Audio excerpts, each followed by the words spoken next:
What's up mga kapalaboy? Ngayong araw na ito guys ay maglinis tayo dito sa aming sala. Ay ako lang pala guys.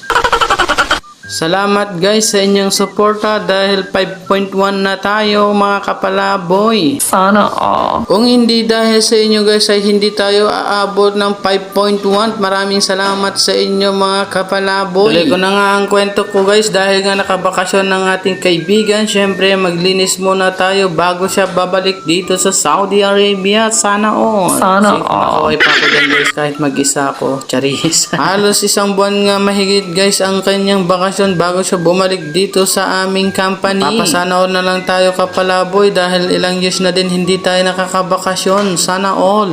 Sana all. Siyempre may rason nga ako guys kung bakit ilang taon na akong hindi nakakabakasyon. Darating din tayo dyan guys kung kailan ako magbabakasyon soon. I-update ko kayo mga marites. Ay charis. Sana all.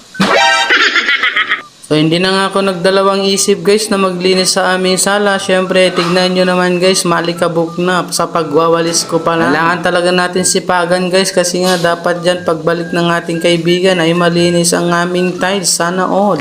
Sana all. Malay nyo pagbalik niya guys, bibigyan tayo ng pasalubong dahil nga naglinis tayo. Ay sana all na lang talaga. Ang kapal talaga ng mukha ko, charis.